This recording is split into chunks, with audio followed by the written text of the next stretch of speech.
What if the thing that first attracted you to coloring with markers or pencils, what if it's now holding you back? Today, we're talking about coloring stagnation. You color and color.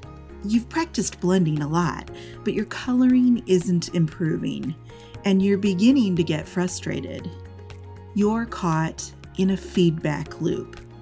Actually, it's a no feedback loop.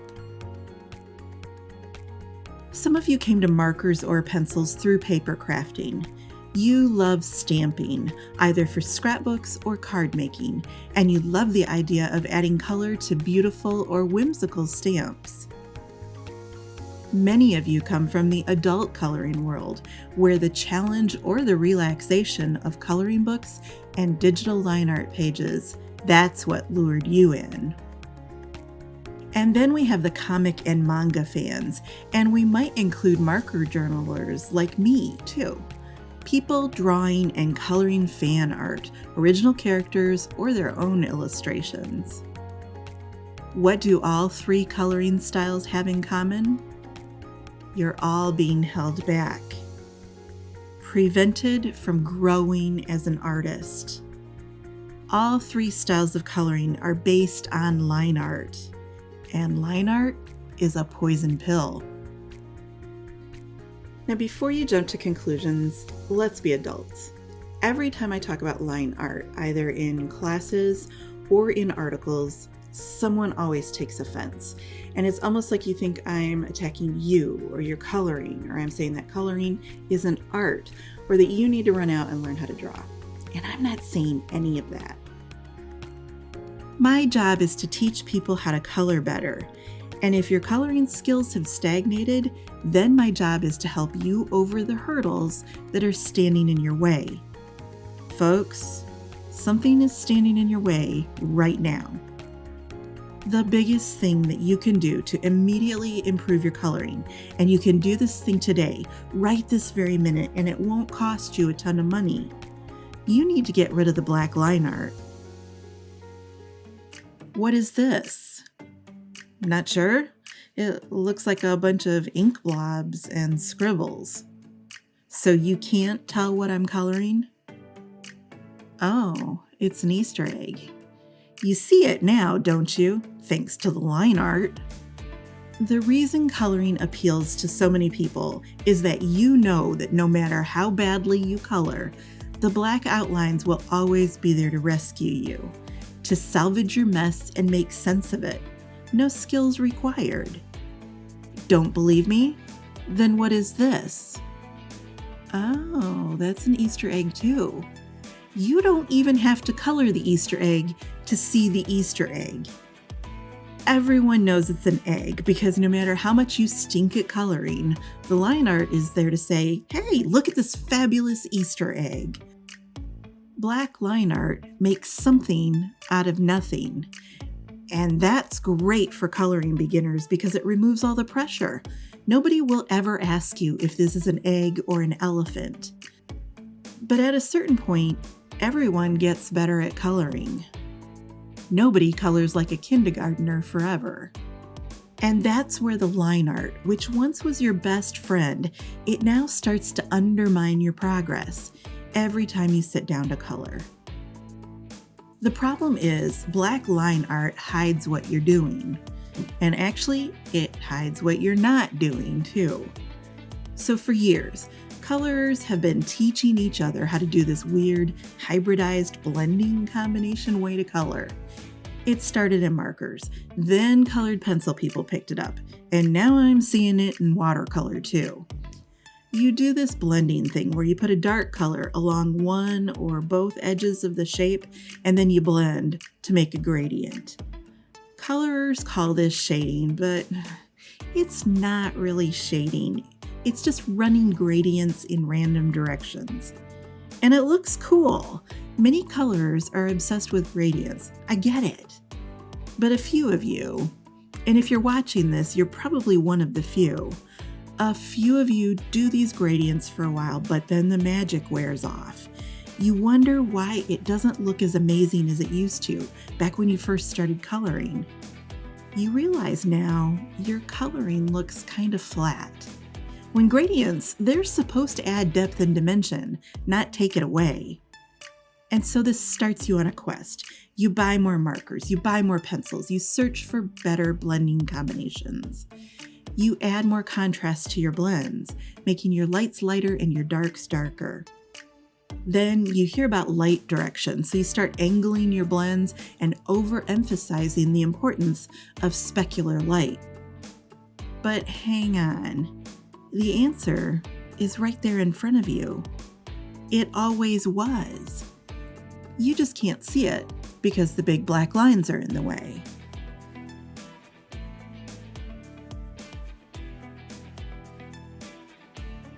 Easter eggs are cuter than regular white eggs because of the polka dots, the stripes, or even the plaid pattern. But nobody would ever buy this digital stamp if it was just an oval.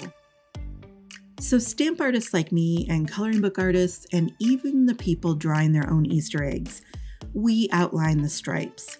We turn patterns and details into individual coloring cells, and some of us will give you little texture marks or dust dots or even motion marks. We might even add an outline around the highlights. And we draw cast shadows. We give you lots of details to color. But that's a problem, because all of these outlined divisions, you start thinking in terms of stripes, as if that's the most important part of the image. Which colors should you use? Should you run the gradient this way or that way? Which color palette says Easter best?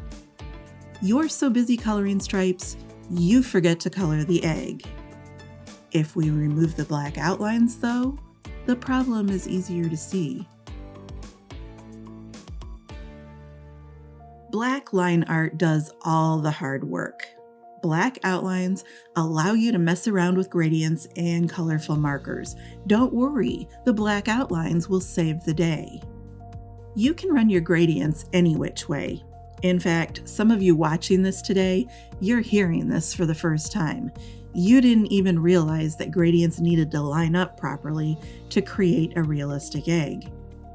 And this is exactly why many colorers consider no-line coloring an advanced technique, because standard coloring techniques do not work without a lot of help from those bold black outlines. Black lines make sense out of your random gradients. Now that I'm pointing this out, I want you to start looking at tutorials and demo videos closer. Imagine every project you see without the outlines. Because without those black lines, many of them would not look as good. And you can see the same confusion in your own coloring. Your forms, the depth and dimension you're creating, it bothers you, even if you can't put a finger on why.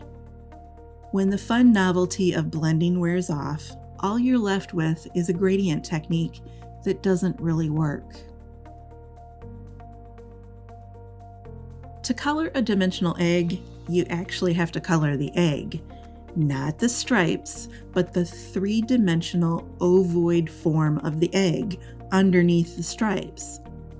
There isn't a stripe tutorial in the world that'll tell you to run a green gradient this complex. These patterns of light and dark only make sense when you're looking at an actual egg. But you haven't been taught to look at an egg. You've been taught to look at the black outlines and let them be your guide. Here's the other thing about modern coloring instruction. You don't just rely on the black outlines for details, you also use them to separate objects. Can you color daisy petals without the help of an outline? All of these white petals overlapping other white petals, and some of them are overlapping the white background? An outline would sure make that easier. And can you color a white daisy next to a white egg? Or do you need the black line to tell your audience where your daisy stops and the egg starts? Now, some will argue that outlines and line art are a style, and I agree.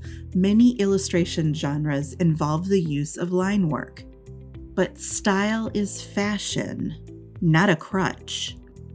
Many of the best artists using lines and outlines in their art, they can still pass the no-line test.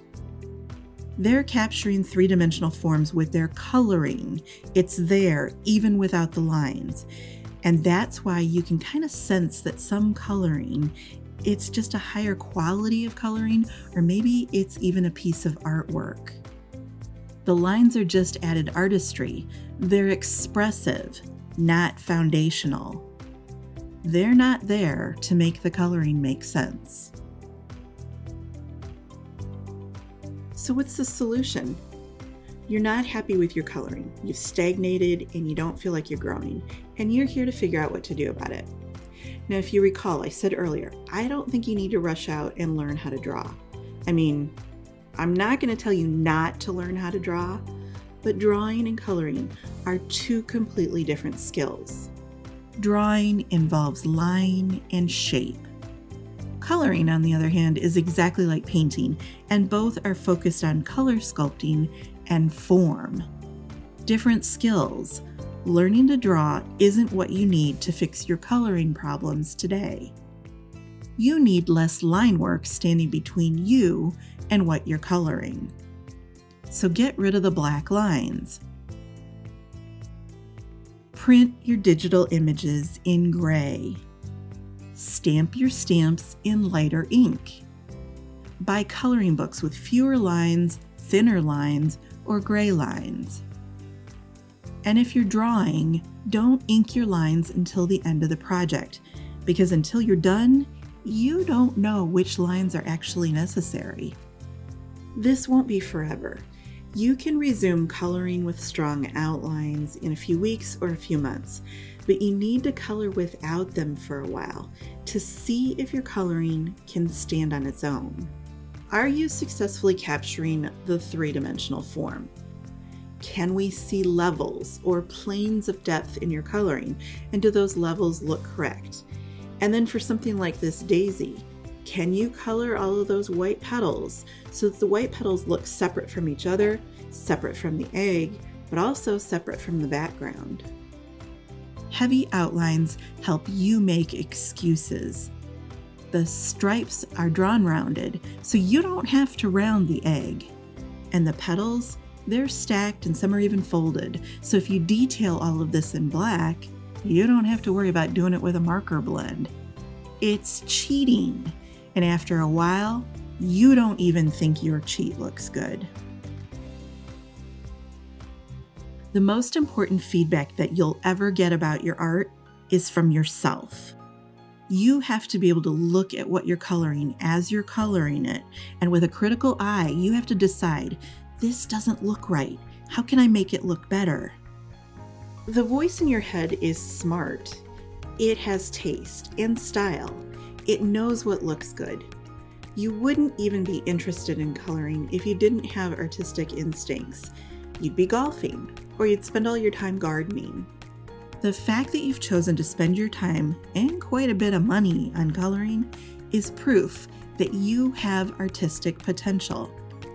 But if you can't see your coloring for what it truly is, if my black line digital stamp art is making your marker messes make sense, black outlines prevent your natural internal feedback system.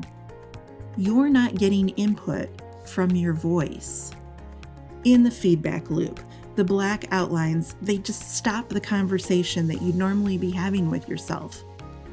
Heavy, dark, bold outlines, they lie.